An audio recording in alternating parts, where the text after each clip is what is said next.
Madame, pourrais-je connaître votre code? Vas-y. Waouh! File-lui le code. Magnifique. D-O-L-F-E-C-T-O. Dolfecto? Eh oui, Dolfecto. Au cœur de la beauté, pour la vivacité, l'éclat et la pousse rapide de nos cheveux, nous avons opté pour le produit Dolfecto, un excellent remède pour la santé de nos cheveux.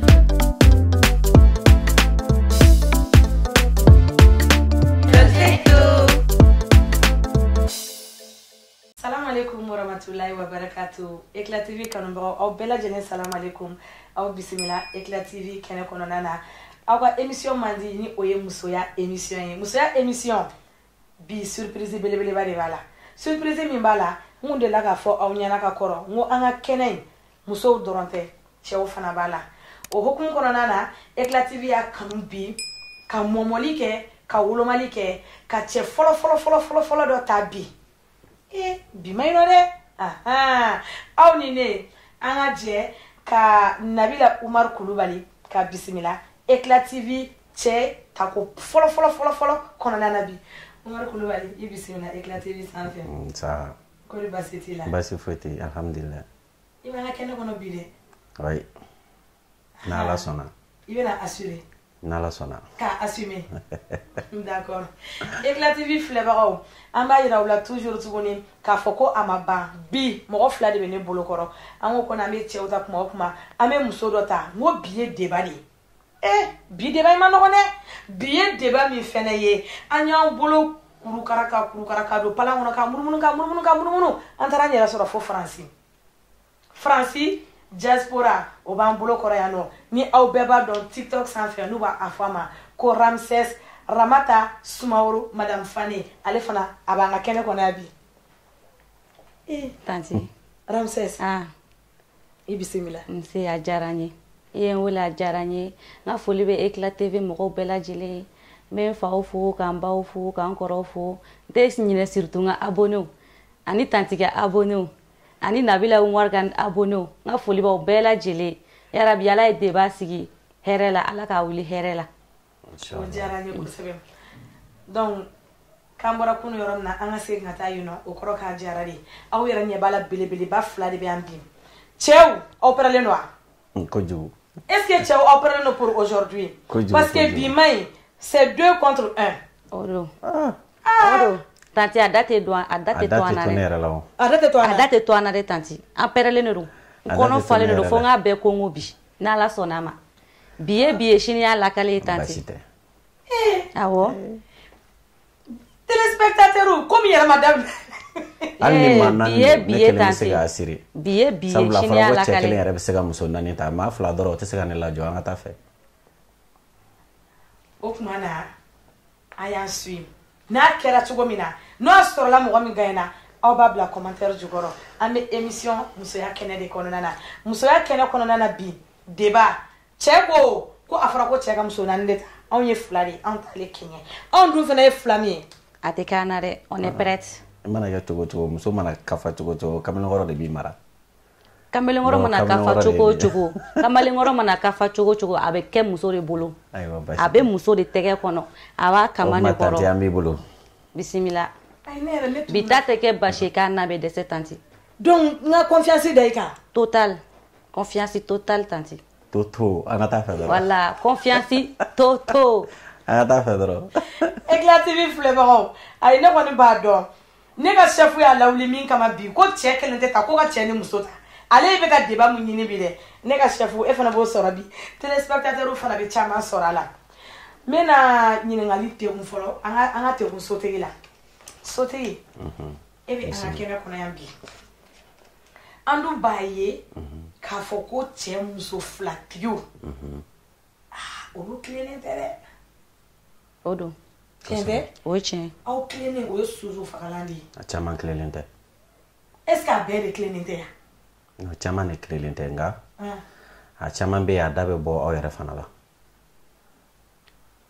Objection. Kun jumɛn n'a da bɛ bɔ anw na? Ayiwa cɛ muso filatigi ka tilenbaliya ne hakilila k'a fɔ bon caman ye muso yɛrɛ kɛ cogo ye hali n'i y'a fɔ i bɛ kilen cogo cogo a caman bɛ sɔrɔ jumɛn fɛ a daminɛ cogo c'est-à-dire ni wa daminɛ cogo c'est-à-dire o de ka dɔgɔ an fɛ yan bi cɛ la min bɛ bɔ muso filanan nɔfɛ k'a fɔ ko muso fɔlɔ bɛ ani nisɔndiya jɛ bon an b'a dɔn a ma nɔgɔ tiɲɛ yɛrɛ la fɛn min don a ma nɔgɔ k'a fɔ k'i bɛ se k'a ni c'est-à-dire k'a yira k'a fɔ fɛn min don a ma kɛ problème y'ale fan fɛ o ka dɔgɔ muso filanan tali c'est rare muso fɔlɔ min bɛ se k'a ko kɛ k'a ban k'a ma kɛlɛ k'a la donc o fɛn ninnu caman bɛ yen a bɛ cɛ bɔ a dawolo kan parce que ne ye fɛn min kɛ ne hakili la ne de ye chef de famille ye haramu tɛ ala ka sira dɔ de don kira ka sira dɔ de don k'a fɔ ko cɛ ye muso filanan ta ko fɔ e k'i se bɛɛ yira la n'i ma farati e de kama bɛ kari. Nabila Umar n t'i ka kuma tigɛ voilà mais n'i y'a ye anw musow fana bɛ yen nɔ anw muso fɔlɔ k'an t'a accepter tanti k'a fɔ ko muso wɛrɛ ka fara an kan parce que o b'a sɔrɔ anw muso sugu an y'an yɛrɛ faga o cɛ sugu ye de.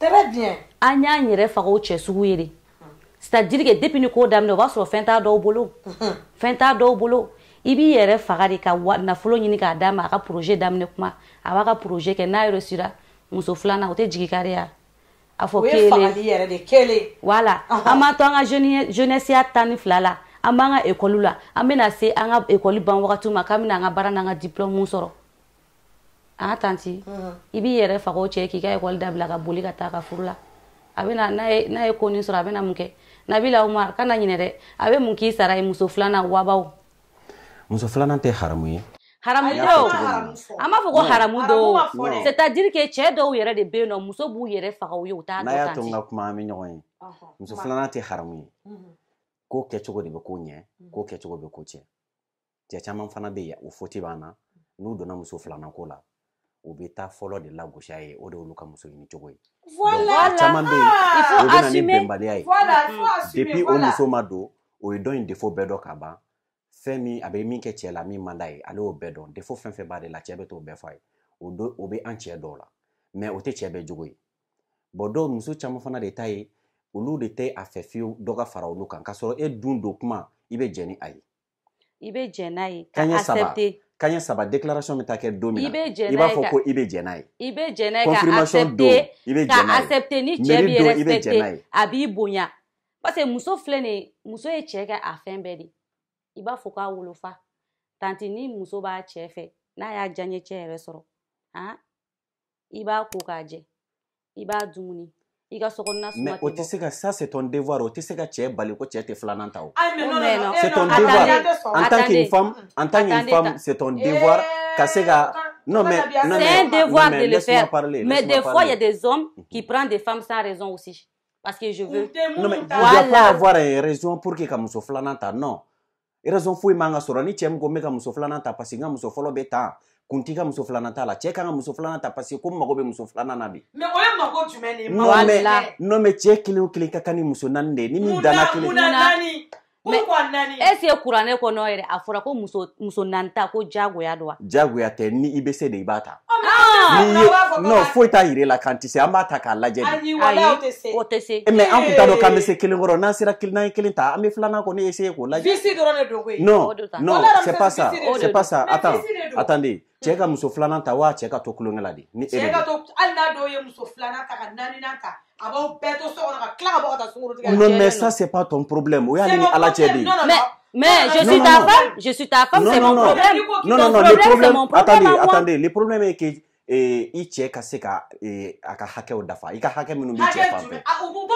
hakɛ minnu b'i ni cɛ cɛ a ka se k'o dafa n'a y'o dafa cɛ bɛ se ka muso ta hali 4 hakɛ minnu bɛ yen ni muso banana hakɛ dɔ de bɛ cɛ ni muso cɛ n'i ye muso ta ka na n'a ye ka so hakɛ dɔ bɛ cɛ ni muso cɛ ni cɛ ma se k'olu dafa o yɛrɛ tɛ wele fɔlɔ ko cɛ est-ce que vous voyez ni muso banana n b'a furakɛ n b'a dumuni a bɛ si yɔrɔ ɲɛnama na si yɔrɔ ye 2 ye hakili k'a tɔ dafa n'a banana a bɛ furakɛ a bɛ fɛɛrɛ bɔ donc tu n'as pas à te plaindre ni ne ko n bɛ filanan ta non tu n'as pas à te plaindre téléspectateurs aw bɛ hakɛ to kosɛbɛ an ka kumaw fɔ k'u lakile il vient de nous dire que ko dayɔrɔ ye 2 ye ko hakili k'a dafa hakili ka min dafa de kɛlɛ ye o de an ka tɛmɛ voilà parce que o dayɔrɔ filanan in filɛ nin ye tanti tɔɲɔ caman b'o yɔrɔnin na dɛ aw t'o de dafa o tɛ ɲa donc ni o bɛ ɲa aw tilennen tɛ o yɔrɔ in na ben oui Non, mais comme Flebaro de Bana, mais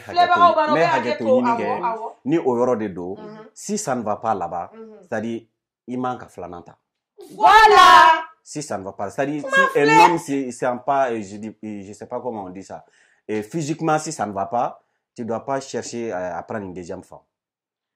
Est-ce que vous voyez?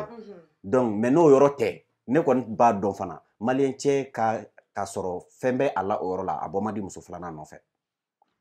Ne b'o dɔn bɛɛ b'o dɔn fana non non anw maliyɛn cɛ bɛ cogo min na an bɛɛ b'a dɔn maliyɛn cɛ bɛ se ka muso naani ta aw de tɛ fɛ muso naani ka ta non mais aw de tɛ fɛ muso naani ka ta olu yɛrɛ bɛ fɛ ka fara aw kan attendez tanti muso kan ka bonya an b'aw bonya mais an ka ɲɔgɔn lamɛn an bɛɛ bɛ taa sira kelen kan quoi maliyɛn an bɛɛ b'a dɔn bi maliyɛn muso tana yɛrɛ k'a fɔ ko filanan bɛ ka fara a kan an dun ka laada de don alors que dɔ ka fara e kan o de ka wusa cɛ ka to kulonkɛ la kɛnɛma quoi. mais tonton Nabi ne bɛ ka yɔrɔ min fɔ e ɲɛna cɛ dɔ ka fara i kan i ka to kulonkɛ la dɔ bɛ fara dɔw kan mais o bɛɛ n'a ta o cɛ kelenw bɛ kulonkɛ la kɛnɛma mun de bɛ na n'o ye hali n'a sɔrɔ muso naani de b'u bolo o bɛ to kulonkɛ la kɛnɛma an bɛ fɛ k'o yɔrɔnin fana faamuya ne bɛ fɛ ka min fɔ o yɔrɔ la ni i bɛnna ni o mɔgɔ sugu ye c'est que o y'o jogo de e tɛna se k'o bɔ a la i ka devoir ye min ye i b'o de kɛ k'a to yen i ka devoir ye min ye musoya kɔnɔ i b'o de kɛ i b'a tigi to yen ni ala ye parce que muso ala ye cɛ ni muso dan tɛ kelen ye toujours cɛ de chef de famille donc a mana fɛn o fɛn kɛ ne hakili la e ka hakɛ ye yɔrɔ min e bɛ da yen de tu dois pas le juger non c'est pas ton devoir e tɛ se ka juger o a da bɛ ɲini ka san da la non e tɛ se ka juger ala de ye furu da n y'o de fɔ ka cɛ kɛ dutigi ye anw fɛ yan jamanaw caman bɛ yen i b'a sɔrɔ muso de ye dutigi ye mais anw fɛ yan an ka laada ye min ye cɛ de ye dutigi ye cɛ de ye dutigi ye mais muso de bɛ du kɔnɔna gérer non attendez ni cɛ ye dutigi ye muso de bɛ du kɔnɔna gérer ni jogo dɔ b'a la e yɛrɛ b'a dɔn jogo min man ɲi adamaden bɛɛ n'a jogo de don cɛ mana bɔ so kɔnɔ a bɛ don wula fɛ de donc du kɔnɔmana bɛ muso de bolo o ye tiɲɛ voilà du kɔnɔmana bɛ muso de bolo o ye tiɲɛ donc cɛw filɛ nin kɛ du ye muso yɛrɛ de ta ye ne ba a banna du ye muso ta ye quoi mais muso hakilima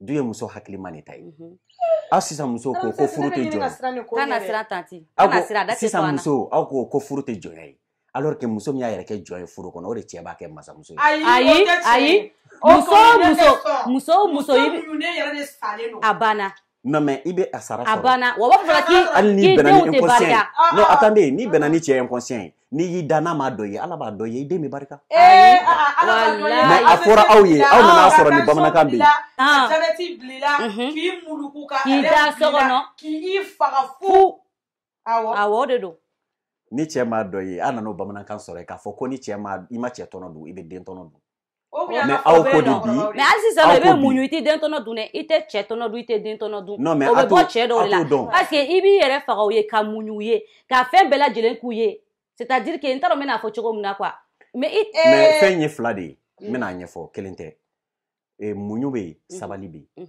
aw bɛ muɲu de a tɛ sabali parce que mɔgɔ min bɛ muɲu a bɛ ka muɲu de se de ta ye n'a ye se sɔrɔ a b'a ta sara o de ka ca maliyɛn muso na bi mais sabali de se bɛ ne ye mais n y'a to ala ma n furucɛ de don o de b'a to i bɛ den tɔnɔ dun mais ka muɲu k'a sɔrɔ se de t'i ye e yɛrɛ b'a dɔn ni se b'i ye i b'i ta sara non i ma sabali dɛ i muɲuna de o ye muɲu fu de parce que i muɲuna k'a da kan ni se tun bɛ n bɛ n ta sara la maliyɛn muso bɛ mun kɛ bi n'i ko a ma ni cɛ kɔni man di n ye a b'a fɔ ko e yɛrɛ t'a kɛ yan o man ka fɔ o mɔgɔ cɛ n'a ko nin man d'a ye mɔgɔ bɛ sigariti min ne bɛ se ka kɛ n bɛ sigariti min n b'a fɔ e kana min parce que ne b'a dɔn ne min b'a min a bɛ min da ne kan ne b'o dɔn mais ni jogo dɔ bɛ cɛ la par exemple exemple ye mun ye ne bɛ whatsapp sanfɛ ni ne ko muso ma a kana yɛlɛ whatsapp sanfɛ e min yɛrɛ sigilen don kɛrɛfɛ e bɛ sin ka fɔ ten ko e yɛrɛ t'a kan mun na i b'a fɔ a t'i yɛlɛ non ne de ko a t'i yɛlɛ ko min b'o la ne b'o dɔn a man ka fɔ ne ma ko ne yɛrɛ b'a kan ça c'est manque de respect total mais n'a sɔrɔ ni fɛn dɔ fana ka di anw musolakaw ye sisan par exemple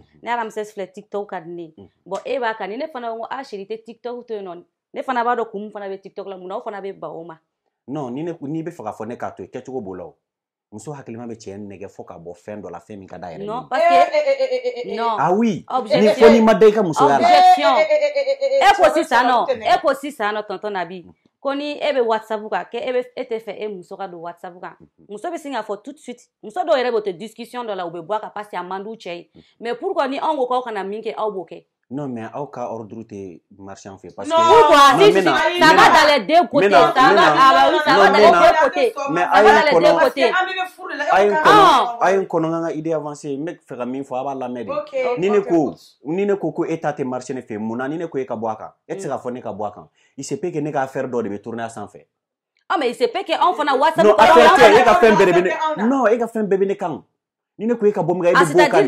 Non mais al ne ko ite baraka ita ke. Ni be muso balo, i ba furake, i ba shioro, i ba fembe donc muso doit l'intégrer à vie quoi. Non, vie hors du mariage non.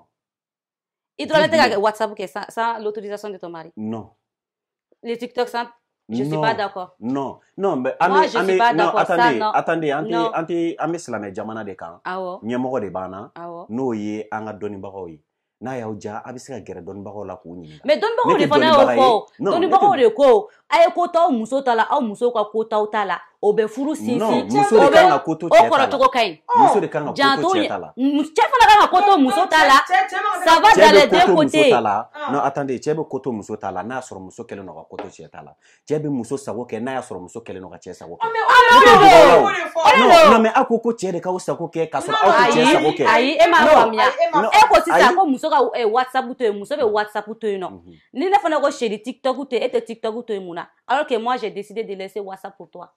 Non, bon, nkanga toy ni sera fochogola. Ah mais ma keni fangay. Comme on fana ba ko na WhatsApp to chéri, o fana ya fochogoni yo. On fana be sika ko dabla ni on fana parce que anga chien do fotanti ke malien chef floti se muso nege na ha. Ba muso be nege. Ah malien chef te se muso nege na. Afo muna, tanti muna. Malien chef le nu bi no fe adam nena. Ou be chuchuchu muki no fe ala de bado. Qui est princesse. Qui est la reine. Qui ka bede. Nantara orola iba beche. Aw fana be effort me fourni. Aw be effort me fourni pour que ka furu soro. Ayi. Muso mana malé muso fana mana furu soro. Aw de effort. Ado be wonu joy de la depuis à partir de 18h. Mais ibe do ka so dro tanti. Ali furu te sangelen so ni e den so dro abana. C'est-à-dire que le romantisme fait un peu comme ça. Affection tout là. Plus romantique. C'est-à-dire que on peut aller restaurant nous na, on peut aller cinéma nous na, on peut sortir du nous que le vous met dans main. Mais le douka sodron, c'est une autre personne que tu vois. Et tanti, avec comment de fois c'est ça me fait développer donner mais ko abeta restaurant abeta cinéma nous na. Bon moi-même j'étais contre ça tout mais aline djenyon do conseiller à la pourquoi tu ne sors jamais non pourquoi tu ne sors jamais avec ta femme voilà bon écoutez-moi entrer do mi fonyana ni muso bora nantara dien oro ni tara na restaurant mena aba fo e yang ro chogodi ini jome to kana mais regardez ini muso muso mana mi foima ini jome to kana est-ce yebe bono ti biblia parce que tellement que abe belle vie promise ta muso c'est-à-dire que notre c'est normal qu'on pose la question. Non mais écoutez ni tarna ale tarana yoro dola ni mo do ale fo ba abana fo no yayi na yoro koroy ni taya mais sorti bi chien ni be singa ni fendo bo en muso jali kam voilà ni bonani pour que ka nous son ja ou bien ka profil de changer mais antaro yorom na itaro fana ke kele ka yoro mais ate courage di chema ka boniye voilà donc ma do la ko do be o yere de ba chi voilà donc o yoro na memi fo ambalo muso yo ka sabali quoi c'est-à-dire tieni muso ti sika ke kele fo ka dien wuli ibiga irido changer qui ga dara changer qui ga yoro franga joshi qui ga uslancement mando ils sont incapables de dire que ah chérie voilà le passage ne be monsieur dit ko foni yoro la kosebe mais tonton Djibi fo ya yoro la ni e sokona na la ni tonton Djibi dona ko il va faut qu'il y a dessiné hali ni retard men sigi yoro na et tanti obe blaro mais ata ko kunlo kayne ata ko kunya na de mais tanti na o moni obe blaro mena yoro ndo fié chefu ya kadi anyo toro chefu ya kadi malenche toro très généralement iba soro on be kunglan warbo très généralement ne be kunglan warbo donc akada yin nandona ika fore karsa i warde ngata kunglan kunfle mais o fana tisola ako de fo on e kay ka apprécier adumene kuna ni ne wardi ema non attendez ngapma la mais nyo de fiena ngo chefu ya de kadi malenche donc akada i kan place girana kambunya quoi ka irana i war mdima adoro fle donc b'a ye i ye bonya donc bɛ sɔrɔ k'a apprécier o de y'an ka yɔrɔ ye e b'a dɔn k'e wari d'a ma ka ban a taara kunni dilan e yɛrɛ sigilen bɛ sa n'a bɛ va et vienne de kɛ ka va et vienne kɛ ka va et vienne kɛ o ka sɔrɔ i dontɔla n'i kunbɛnna nisɔndiya ne taara tile kɛ n ka baarakɛyɔrɔ la ne ni maa si ma ɲɔgɔn min ye kuma duman fɔ ne dusu kasilen bɔra ye ne dontɔ ne nana sɔrɔ e ka yɔrɔ bɛɛ ɲagasalen don hali ka wuli ka ne kunbɛn ka saki minɛ e ma se k'o kɛ e ko ne k'e kunkolo apprécier a bɛ toli ne t'a apprécier non ça aussi c'est vrai voilà ça fait donc du coup parce que aussi il faut reconnaître qu'il y a des hommes qui prennent bien soin de leurs femmes après au retour du travail tu vois franchement à tes cɛw encourager ka tu vois ça, on est d'accord avec toi. Soyez un tout petit peu romantique. Soyez attentionnel. Voilà. Aussi là, auto kolom ronyema. Kasoro mamsola. Kolom ronyema. Aito ka nyekun la je. An fana be auta la je. An ka to ka kɛ ɲɔgɔn terimusonin ye. An ka to ka kɛ ɲɔgɔn terikɛninw ye. Se i b'a dɔn kɛ ko cɛ dɔw ka lɛ ɲɛkumun de. Ye tonton Nabi cɛ dɔw ka o fɔ koyi. Cɛ dɔw bɛ du ka so. Awɔ. Mun na aw ɲɛkunnen don kuma bɛɛ tantɔ cɛ dɔw bɛ yen ils sont toujours sérieux. Pourquoi? Dans la famille. Même les enfants ont peur d'approcher leur papa. Alu bɛ siran ka n'u fa yɛrɛ bɛ na tellement k'a ɲɛ kun de denmisɛnninw yɛrɛ tɛ oser ka boli ka t'u fa kunbɛn. Hali wulu bɛ boli ka don a ka case kɔnɔ o ye hɛrɛ ye wa.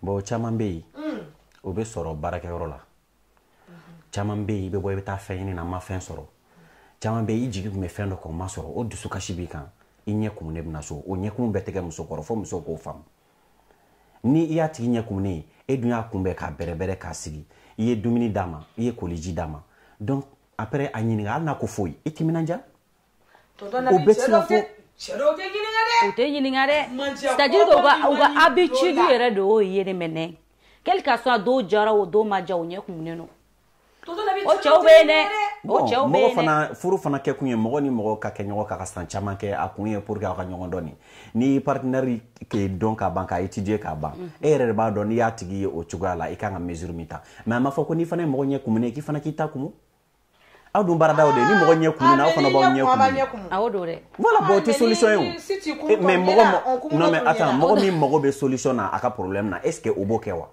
o man ka kɛ o ayi mais parce que e nana de i bɔra so kɔnɔ foyi t'i la fin t'i la wa généralement o cɛ sugu tanti généralement o cɛ sugu o bɛ na ala tɛ don ni mana foroko n'i y'a fɛ hali ka bonbonniw san ka na a ka denmisɛnninw ne bɔtɔ ye nasɔngɔ di ne bɔtɔ ye nasɔngɔ di surafana ni kilela ni daraka ne segitɔ ka na ni mana forokoni wɛrɛ n yɛrɛ bolo ne t'a dɔn ne b'o kɛ kun min na o tɛ non mais c'est ça ne tɛna ni fɛn wɛrɛ ne b'a bɛɛ kunna ne b'i balo ka ban n'i ka nasɔngɔ sara sɔgɔmada fɛ ka taa e nana e bɛna duman dun ne t'a dɔn n bɛ ka na an ma mɔgɔ jagoya don mais kuma kelen-kelen ni kana surprise k'i muso la mana forokoni ou bien voilà fruini raisin namasani jagoya tɛ voilà n'i ye wari sɔrɔ n'i ye wari sɔrɔ mais i b'a sɔrɔ o man di an caman ye a ka d'an ye ka surafana kɔni falen mais ka fɛn dɔ san kɛnɛma ka na n'a y'an ka so o man di mɔgɔ caman ye bɛɛ de t'o faamu a t'i n'a fɔ a hakili tɛ denbaya la dɔw bɛ n'u ye fɛn sɔrɔ o bɛ na de karisa wari filɛ a ye sɛ san a ka dilan a ye jɛgɛ san a ka dilan mais k'a fɔ ne bɛ bɔ mana foroko dɔ ye kɛnɛma ka na dɔw tɛ faamu e m'a faamuya voilà ka na ni surprise ye voilà surprise de don voilà k'a fɔ ko chéri hakili tɛ nin fɛn nin na bi dɛ n bɛ sini ka na kɛ surprise ye ko bɛ e kanu tɔ de don a dusukun na n'i bɛ kuma fɔ i tɛ kuma ni kelen ye i bɛ kuma ni n ye mɔgɔ caman de hakilina di sinon moi personnellement ne bɛ don n ka so ne ni mana dɔ bɛ don mɔgɔ kelen tɛ se k'a bɛɛ ta est ce que vous voilà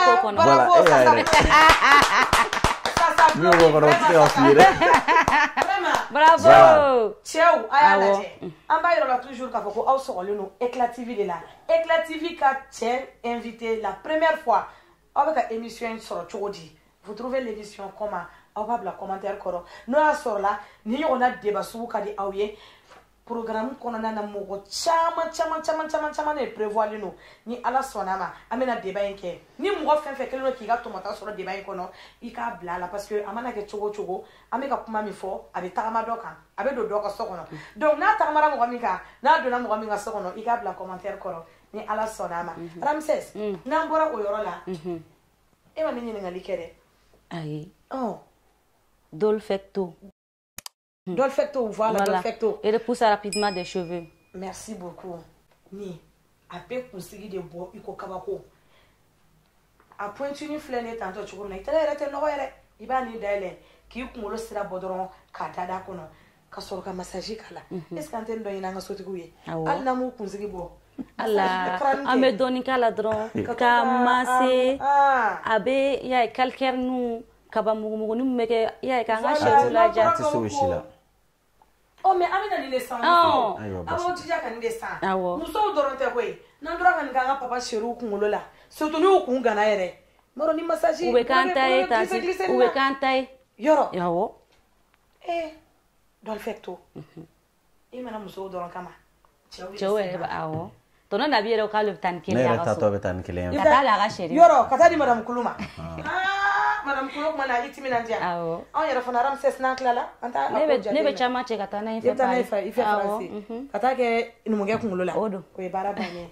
OK, ama yala ka foko au sur le Éclat TV de là, au ka chaîne mandi ni ame musoya émission on na musoya émission. Ciao fana nya foko au sembala. Amna kala ka mo wele kana. Ama invitation ye surprise de. An golo mana folo bora mo mi no fe ni oye Nabila Oumar ye. Nabila Oumar au beba don avec TikTok sans faire nous va fama ko Nabi 3x. Ale ko tiens dans le no muso nani ne furu. Muso nani an munu ye flyer. Quand ale Kenya avec un goût. Muso aibo. Abala kan goût. Muso aibo. Aibo ko no mo boto da bebe kan goût ne. Avec un goût ah. Mais munu ka nyeshin ema. Ni wakati ni konona na anga rubrique la. Anya ye ka foko ka flakera Malila précisément Bamako. En demuso ni oye Aminata Yatasai. Nyaye. Paix à son âme ka fara froidement. Soumako dugumaje anya be en balmake do fanana ka le fanaye amso étranglé. O ma ke problème yede. La femme était enceinte des jumeaux. Donc ce qui fait que aller mo sabade faka nyogo fe. Inna lillahi wa inna ilaihi raji'un. Ni ko ni fleo yo. Ibe se ka mune fo ni koina. Ni ko inkele me kande kamanaga. Adam nere oye Aminata Yatasai demsen fitini tanti. Amadoye doma ya baklela. Ne bi se ka me do wure ki ala ka hinala, ala ka darosma, ala ka farasla me shuka. Amina ya rabbi. Ya rabbi ala kan yire nya kan ta dongono. Parce que ambela jele me ano ante klogele ala ne. Ambe do ma kono de la. Ya rabbi aban soro kuma no wasura me ala ka siraka. Ne bi se ka mi fo ko la, so yere de be ka tonyo ko jugu ya mali kon naina.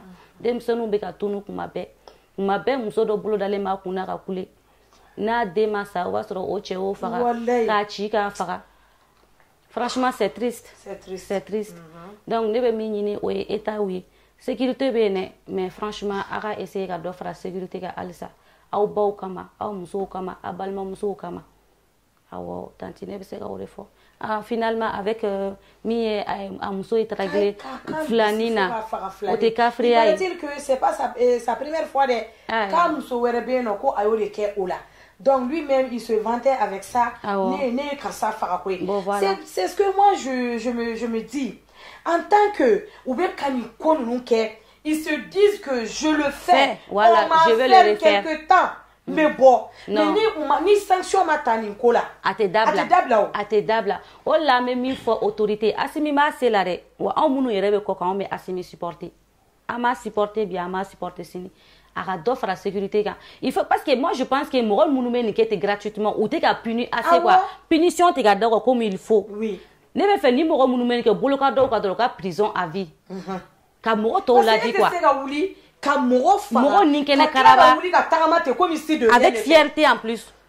Tant ne mi fararam sestaka. Ne be do faram sestaka. Oui. C'est vrai autorité va c'est là. Nga il faut que population fanaka et mɔgɔw dɛmɛ c'est-à-dire autorité dɛmɛ o ka baara la. Ne kɔni bɛ min fɔ diɲɛ mɔgɔ ɲɛna n bɛ min fɔ maliyɛn bɛɛ lajɛlen ɲɛna an ka hakili to an yɛrɛ la. Parce que diɲɛlatigɛ bɛ ka taga sira min kan sisan il faut faire beaucoup et très attention à soi. An ka hakili to an yɛrɛ la, an ka hakili to an denw na, an ka hakili to an ka du la, an ka hakili to sigida la parce que on ne sait plus qui est qui. An bɛ Kalaba muso bɛɛ fo. Kalaba muso aye bara mi ke kunu akera ala de nyana aw ya yira de ka fɔ ko n'an ye duga ye mɔgɔ suga an b'a fɔ de ko wuli an kan parce que an t'a dɔn turu ye jɔn ye an bɛ aw fana fɔ o yɔrɔ la kosɛbɛ il faut que musow an ka jɛ k'an bolo di ɲɔgɔn ma o don na ne ye vidéo k'a kan a ye monde entier bɛɛ minɛ c'est pas que cɛ ɲuman tɛ yen cɛ ɲuman bɛ yen nɔ cɛ ɲumanw bɛ yen halisa kelenkelenw bɛ yen nɔ a kelenkelenw bɛ yen nɔ an faw ka yafa ma an kɔrɔw ka yafa ma an furuɲɔgɔnw ka yafa ma an dɔgɔnin cɛmanw ka yafa ma cɛ bɛ cɛ la ala k'an kisi a ma an bɛ kulu wala ba tan don an n'olu cɛ wallahi cɛw bɛ cɛ la kɛ ala k'an kisi olu tɔɔrɔ ma parce que Ramses i tɛ se k'a dɔn ko mun ye e furuɲɔgɔn ye i kɔnɔma don kalo kelen den kelen tɛ den fila hali n'i kɔnɔma tɛ est-ce que on doit lever sa main sur une femme jamais alors que nord bɛ yen kɛlɛ bɛ ka kɛ yen nɔ muso ni bugɔli man kan vraiment musow an ka jɛ an k'an bolo fara ɲɔgɔn kan cɛw n'aw ma bugɔli dabila aw bɛ déclarer n'aw déclarer la ne b'a dɔn ministres u bɛna sanction ta nin na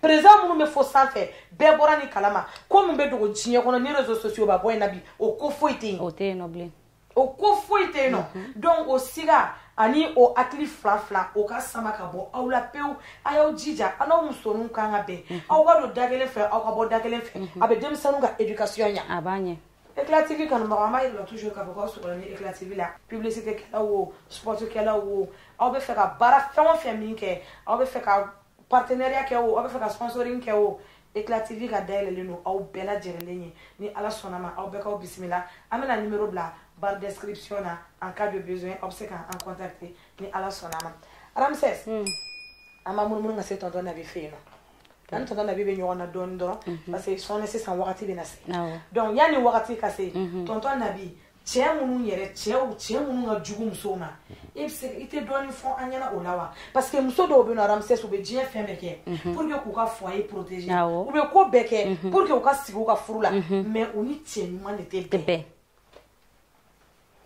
bon olu fana ye an b'a fɔ k'o ye ala la jarabiw de ye bon parce que adamadenw tɛ kelen ye mɔgɔ dɔ ala ye mɔgɔ dɔ da k'u ni gɛlɛya yɛrɛ de donc parce que hali muso bugɔli yɛrɛ an b'a fɔ k'a man ɲi kuma tɛ ka taa se fagali ma donc ni gɛlɛya bɛ na n'a ye ani dusu bɔ kojugu bɛ na n'a ye o de la a bɛ fɔ adamaden ni dusu bɔra i ka miiri fɔlɔ yanni i kana ko dɔ kɛ i m'a ye i ka miiri fɔlɔ yanni i ka kuma i ka miiri fɔlɔ yanni i ka ko dɔ kɛ parce que i bɛ se ka ko dɔ kɛ i bɛna min regretter donc an b'a fɔ o yɔrɔ la bon vraiment ne tɛ o juguyaba ninnu musow kan ne yɛrɛ b'a contre la vraiment moi je suis contre ça c'est-à-dire être violent envers une femme vraiment c'est pas bon a man ɲi quoi donc n bɛ balimakɛw conseiller o la kosɛbɛ o ko kɔni dabila muso cɛ i tɛ se ka cɛya yira muso la parce que bon an balakaw hali ni mɔgɔ min n'a farisogo ka kunba n'i ta i b'a sɔrɔ a fanga t'i ta bɔ donc a ma se i ka fanga tɛmɛ i n'o tigi cɛ bon n'a dan tɛmɛna ɲɛmɔgɔ de b'a tigi la ou bien ɲɛmɔgɔ de b'aw bɛɛ la a bɛ se olu ma a bɛ kuma da yir'o la min jo tɛ min na o bɛ fɔ o ɲɛna est-ce que tu vois bon n'a tigɛra k'a tɛ tugu yɛrɛ ni nin yɛrɛ fila banna ɲɔgɔn na a ka ɲɔgɔn bila o de ka fisa o de don i m'a ye ni nin fila banna ɲɔgɔn na dɔrɔn a y'a dabila parce que furu bɛ kuranɛ kɔnɔ furusa b'a kɔnɔ dɛ a b'a kɔnɔ sinon ni furusa t'a kɔnɔ n y'o de fɔ woro tan tɛ tigɛ ka taa aw ka sogo ka furu dabila voilà ni nin fila kɔni banna ɲɔgɔn na dɔrɔn a k'a dabila bon ne bɛ se ka min dɔn a la o y'o ye bon ani fana an balimamuso n'i b'a dɔn fana ko mɔgɔ min quelqu'un qui est capable de ce genre de truc i y'a dɔn a tigi la dɔrɔn c'est-à-dire a essayer ka solution dɔ sɔrɔ joona quoi i m'a fɔ ma parce que i k'i yɛrɛ ɲini o ka fisa kuma dɔ la ka tɛmɛ ni nin ko sugu ye mais généralement o sugu fana bɛ sɔrɔ i bɛ taga i gundo kalifa ou bien problème dɔ bɛ se ka k'i ni cɛ ɲɔgɔn cɛ i ni cɛ tɛ bɛn i bɛ taa mɔgɔ min fɛ yen k'a k'i conseiller des fois olu de fana bɛ mɔgɔ la tromper quoi parce que comme tonton Nabi y'a fɔ cogo min na ni filaw banna ɲɔgɔn na a ye séparer mais e degunnen bɛ wagati min na des fois i bɛ taa se an balakaw ka hakɛ to an buramusow ka hakɛ to i ni degunnen don a denkɛ bɛ k'i tɔɔrɔ i bɛ taa fɔ karisa i den bɛ nin kɛ na n bɛna essayer ka nin kɛ tan ou bien i ka solution sɔrɔ la o dɔw b'a fɔ non i muɲu komi i fa muɲuna cogo min na i muɲu komi i mɔmuso muɲuna cogo min na alors que kow wagatiw tɛ kelen furuw tɛ kelen kow wagatiw tɛ kelen finalement i bɛna to a furu la i bɛ sa fu alors que furu ala y'a fɔ furu bɛ furusa bɛ yen nɔ donc yan nɔ i yɛrɛ da bɛ maga furusa ko la dɔrɔn a bɛ komi i da magara fɛn wɛrɛ de la i b'a fɔ ko furu dɔrɔn voilà bon a kun de fana caman bɛ yen kun t'a dɔw la de o de bɛ na n'a ye sinon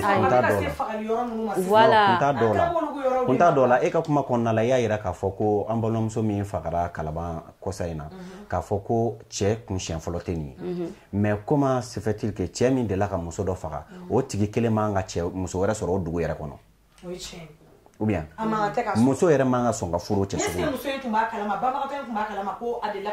bon comme ko a yɛrɛ bɛ to k'a fɔ o de la ka sinon ni cɛ delila ka muso dɔ faga o cɛ man ka muso yɛrɛ sɔrɔ o dugu yɛrɛ bɛɛ jamana yɛrɛ bɛɛ ka to liberté yɛrɛ de la de mɛnɛ o man ka to ka to liberté la o kun ka kɛ en prison kun t'a la quoi ka cɛ tɔw ladi quoi kun foyi t'a la muso faga kɔni kun foyi t'a la c'est-à-dire kun foyi tɛ yen raison foyi tɛ cɛ bolo ka i furumuso faga quoi raison foyi tɛ i m'a faamu mais raison kɛmɛ bɛ yen cɛ bɛ se ka muso bila min kama aw séparé mais kana na a faga quoi c'est tu vois i t'a fɛ a to yen a labila kana tɔɔrɔ kana lajaba kana lamaloya kana yira diɲɛ na a bila dɔrɔn a ye fara quoi ala ye furu da haramu yɛrɛ tɛ a ye fara dɔrɔn c'est tout yala u kana na ɲɔgɔn tɔɔrɔ ka ɲɔgɔn ni ban fɔlɔ la de an bangebagaw ka kɛ to an faw hali sini ne b'a fɔ an faw ni sisan cɛw tɛ kelen koyi wa an baw ye muɲu min fɛnɛ kɛ an sisan génération 21 an tɛ se k'a kɛ tuguni ni ko k'an tɛ se k'a kɛ tuguni tel que fagali ninnu ni bugɔli banbali ninnu ka don furu ɲɔgɔnmaw ni ɲɔgɔn cɛ à quoi ça sert aw furula jigiya de kama furu yɛrɛ ye jigi de ye an ka lajɛ an ka ɲɔgɔn nɛgɛ an ka kun ɲɔgɔn na ko dɔw bɛ yen nɔ c'est à dire que dɔ k'i pan ko dɔ kunna quoi n'i y'a dɔn k'i tɛ se k'i dusu tɛ se k'i kɛɲɛ don mobili kɔnɔ ka voyager voyager e de ta i yɛrɛ muso tɛ e mara o muso tɛ se ka bɔ so kɔnɔ k'ale bɛ taa si ko parce que ko ni n cɛ kɛlɛ la mais cɛ bɛ sute a bɛ bɔ i bɛ bɔ depuis sɔgɔma wa e de ta i ka so ye i bɛ tila ka na gorobinɛ la k'i sigi dumuni bɛ tobi k'a d'i ma i b'o dun o t'e fa wa wallahi franchement parlant Éclat TV kanubagaw bi débat c'est un peu chaud. C'est chaud. J'espère que aw ka faamuyali sɔrɔ a la an ka kulun bolila a bɛna yɛlɛn siɲɛ kan ni ala sɔnna a ma an ka den bɛna les prestations dumanba dɔ k'an ye an y'a fɔ aw ɲɛna k'a fɔ ko sisan après chaque émission presque après chaque émission bɛɛ laban tɛ mais émission kelen-kelennin dɔw bɛ yen nɔ olu laban an bɛna an ka artistes wele u bɛ prestation k'an ye ne tun ye Seba Kanute. Ala apuchu mama neva nela yagare karinye ntekumela apuchu koina eche apuchu koina neva fe fimani janja ma fe jamani kale kale neva fe neva fe toto jibika belebele neva fe pandeka belebele neva fe ale donc sisa kunu sera shana tonton Dabi i ka kumakan laban ani tante Ramses ka kumakan laban aw b'a fɔ an ɲɛna an bɛna wuli sisan ka petit coup kɛ show la k'o kɛ ka nin débat in datugu. Ne ka kumakan laban ye min ye k'a fɔ an balimamusow ɲɛna n bɛna o de fɔ furumusow c'est-à-dire nouvelle génération u k'a dɔn k'a fɔ ko furu tɛ réseaux sociaux ye furu tɛ TikTok ye furu tɛ Snap ye furu tɛ WhatsApp ye u bɛ ja minnu ye olu sanfɛ a bɛ mɔgɔ tromper u k'a ɲini ka furu dɔn fɔlɔ yan'u ka don a la n b'o de fɔ kuma caman a dɔ fɔlɔ i bɛ ka taa fɛn min na i ka place ye mun y'a kɔnɔna la i ka rôle ye mun y'a kɔnɔna la e ka kan ka mun de kɛ i man kan ka mun de kɛ ni n furula sisan ni n ka vie kɔrɔlen ye kelen ye wa voilà f'i k'o ɲini k'o dɔn bɔ heure ni don heure f'i k'o ɲini k'o dɔn cɛ bɛ se ka nin kɛ n na parce que caman b'a fɔ sisan ko n tɛ ko furu tɛ jɔnya ye caman b'a fɔ sisan ko n fa ma min kɛ n na n ba ma min kɛ n na ko kamalenkɔrɔ tɛ n'o kɛ n na fili dannen don quoi f'u k'a ɲini k'a dɔn furu ye fɛn min ye fɔlɔ parce que aw bi bi in na muso caman bɛ yen aw bɛ keleya ɲɔgɔn na de karisa ka salon ka ɲi fɔ n fana ka salon ka ɲɛ karisa ka mariage kɛra a ye nin ɔrɔbu qualité nin don fɔ n fana ka nin don alors que i ka kan k'a ɲini fɔlɔ de k'a dɔn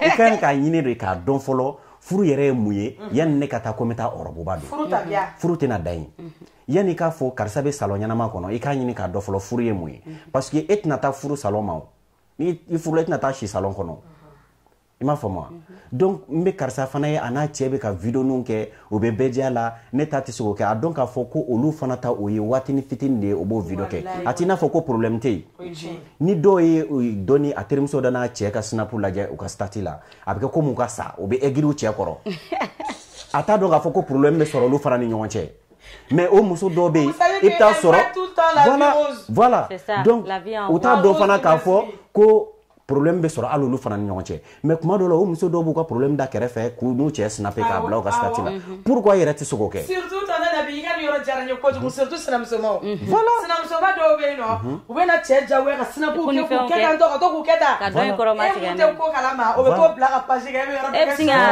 e bɛ plonger ani surtout ako kuma fo yoro woloma parce que il faut savoir que i ka furu yɛrɛ i terimuso dɔ bɛ yɛrɛ e dalen don ala yɛrɛ mais i ka furu ɲɛngoya b'a la donc e bɛ taa kuma fɔ a ye i bɛ taa fɔ a ye tanti i bɛ taa fɔ a ɲɛna sisan ko e cɛ bɛ bɔ k'a bɛ na ko 0 heure ale b'a fɔ k'e sigilen bɛ o kan wa a b'i bila sira jugu kan a b'i cɛ lagosi i bolo mais tanti i b'a sɔrɔ ale ta nin y'a tile 3 ye a tɛ si so mais a b'e bila sira jugu kan donc fo k'a dɔn k'a fɔ ko o kuma duman ninnu bɛ yen aw mago bɛ kuma duman min na o b'o caman fɔ ye k'a sɔrɔ u yɛrɛ tɛ ten est-ce que vous voyez donc ne b'o de fɔ n balimamuso ɲɛna vraiment u k'a ɲini ka furu dɔn fɔlɔ yanni u ka don a la parce que furu tɛ snap dɔrɔn ye dɛ furu tɛ dɔrɔn n ye ɔrɔbu de marié don furu tɛ diinɛ dɔrɔn kɛra ye furu yɛrɛ yɛrɛ bɛ u k'a ɲini k'a dɔn u ka gɛrɛ musokɔrɔbaw la surtout b'o de tun bɛ ne fɛ kuma laban non nin yɔrɔ jara kojugu cɛ ya bila ma to cɛ la a y'a dépanné a ye dɔɔni kɛ ne b'a dɔn an bɛna deuxième partie kɛ nin na mais o bɛ sɔn k'a sɔrɔ Ramses taara Paris ni y'o fɔ an balimamuso bɛna fɔ ko n tɛ maga cɛw la n bɛ fɛ ka dɔɔni fɔ n balimakɛw fana ye u ka sabali u k'u hakili to o furumuso la mɔgɔ i bɛ taa muso min furu kana n'a ye ka so i jugu tɛ mɔgɔ min bɛ a ka so bila ka na aw ka so a tigi ka wusa n'i ye donc ni balimamuso b'i la i b'a dɔn depuis fitini i balimamuso dɔ bɛ yen c'est à dire a n'a ka musoya i b'a dɔn k'a fɔ vraiment a mara ka go mais i sera k'a ko ka da balimaya yɔrɔ kan i mana kɛ cogo o cogo don dɔ la i tun bɛ tiɲɛ kan i woloba tɛ sɔn i ta ma a b'a k'a yɛrɛ ta de mais i b'o to yen ko n ba de don donc i furumuso fana minɛ ko muso de don k'u bɛɛ ye kelen donc i k'a nɛgɛ tuma dɔ la n'i y'u nɛgɛ u bɛ don i ɲɛnada fɛ mais kati gɛlɛnw tɛ dɛ dɔw kati ka gɛlɛn dɛ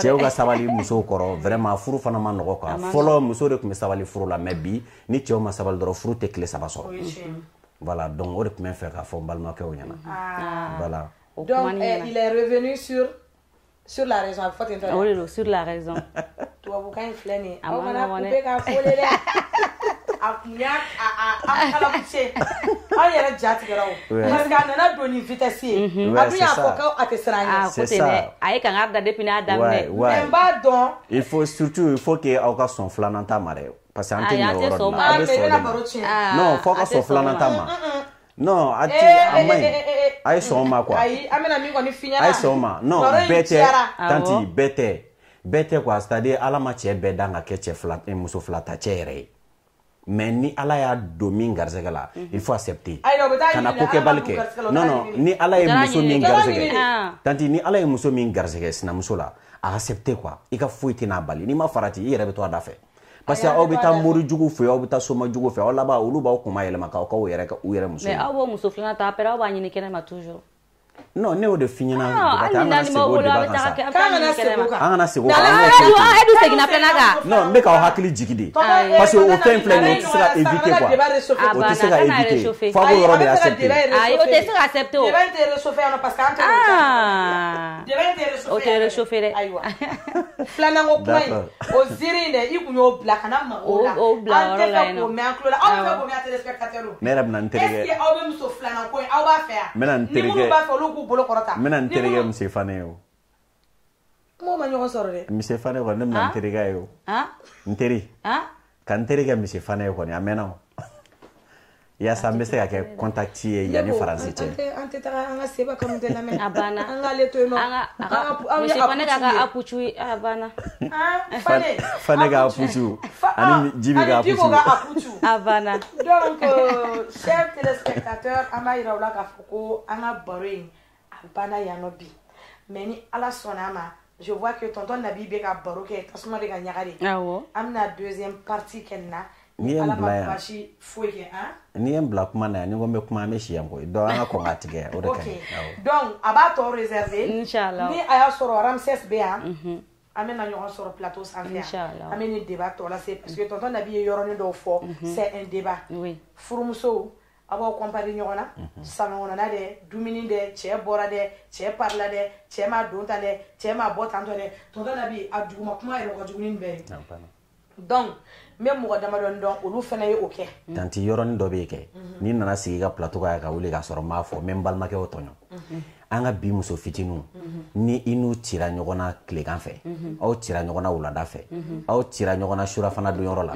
ni su kɔrɔ n'a sera dilan sanfɛ u b'u da k'u kɔ don i ma ne bɛ n'o de fɔ ne ko m'o ye duguma kuma il faut que a k'o yɔrɔ f'u ye u k'a dabila dɛ sinon o bɛ cɛ pousser ka kɛ kokɛbalikɛ de la u k'a dabila quoi c'est formellement interdit muso ka baara don i den tɛ barika mais aw ko k'aw ka sira tɛ den de la fo aw ka sira don den de la parce que ne ye fɛn dɔ jateminɛ maliyɛn muso la kɛ tanti n ye fɛn dɔ jateminɛ maliyɛn muso la n bɛna f'i ye i yɛrɛ k'a lamɛn i b'a dɔn ko tiɲɛ don aw fana tɛ ko ni dɔw fana ye k'o éviter e jɔ sa aw filɛ nin ye aw bɛ keleya ɲɔgɔn na fini ɲuman don la aw bɛ keleya ɲɔgɔn na sanu don na aw bɛ keleya ɲɔgɔn na mobili ɲɛnama na hali so ɲɛnama aw bɛ keleya ɲɔgɔn na mais ne ma deli ka maliyɛn muso ye ka keleya a muso ɲɔgɔn na k'a den kɛra fɛn dɔ ye ko f'ale den dɔ ka kɛ ten mais o tɛ muso nɔ yɛrɛ o ye ala yɛrɛ ayi o tɛ ala yɛrɛ muso bɛ den dilan non non muso bɛ den dilan muso bɛ den dilan mais o bɔra ala de la muso an bɛ muso dɔw b'a fɔ k'u muɲuna ka sabali mais o denw tɛ fosi muso dɔw bɛ yen an y'o mɛn an tulo la k'u muɲuna ka sabali mais o denw tɛ pas pareil bi donc o ye ala ka kɛ de kana muso encourager sa ne tɛ ka muso encourager o ye ala ka kɛ de n y'a f'i ɲɛna ko o yɔrɔ in kɛ o ye muɲu fu de o ye muɲu fu de dɔ bɛ yen o bɛ ka muɲu kɛ n'i ye se k'a ye pɔsɔni k'i kɔnɔ tanti ne yɛrɛ bɛ mɔgɔ dɔn tanti ne bɛ mɔgɔ dɔn bɛɛ ko muso in ka farin parce que ala b'a wuli a cɛ kulo kɔrɔ mais a denw kɛra sita ye bi awɔ mais a delila ka ci mɔgɔ ɲɛ bɛ kɛnɛmana la o ɲɛ tɛ sokɔnɔna la i b'a sɔrɔ kɛnɛma muso in ka farin mais so a bɛ da cɛ ye tonton Nabi ka kuma ye min ye ko kɛlɛ mana kɛ cogo o cogo voilà kɛlɛ kana don dayɔrɔ la tonton Nabi ka kuma ye o de ye k'aw ka to ka sabali aw kana to ka kow don ɲɔgɔn na kow tɛ ɲɔgɔn ɲɛ sira la tileganfɛ kɛlɛ o ye tileganfɛ kɛlɛ ye o tɔ o ye kuma wɛrɛ ye an bɛ bi ta in bila dibi bɔ yɔrɔ fosi t'an na o yɔrɔnin fana kɔ o fana ma nɔgɔn dɛ parce que o yɔrɔnin de fana y'anw dibi bɔ yɔrɔ ye ayiwa baasi tɛ an tɛ se ka ceinture ta o kama an tɛ se k'aw fodon an tɛ se ka kolonkalan ta o kama an dibi bɔ yɔrɔ n'o de an fana m'an dimi bɔ yɔrɔ aw bolo k'a ye dimi de bɔ o yɔrɔ la mais o bɛ dibi saba de dɔw la i n'a fɔ jumɛn ayi n tɛ don ye bi an ka bi ta bila o ye n'i ye muso kelen o kɛ o bɛ fɛ fana i bɛ ka min kɛ i ka changer o tɛ kuda i ye o ye pour que i ka changement don kow la n'i changer la ale fana bɛ changer a ye Sewa wele an ka yan bila an tɛ débat in bila yan a ye Sewa wele an ka yan bila ok téléspectateurs ni ala sɔnna a ma ça fait la troisième fois maintenant que n b'a fɔ ko an bɛna segin débat in kan tonton Nabi bɛ bɔ n'an ye carré ni kɔfɛ ale ka tasuma bɛ ka wuli de sisan a bɛ ka ɲaga donc an bɛna Seba Kanute ka prestation an bɛ n'o lajɛ an tɛ taa an ka akutu dɔn an ka taa an ka akutu dɔn tonton Nabi to yen nɔ an ka to yen nɔ ok an k'an bɛn sɔɔni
libertad.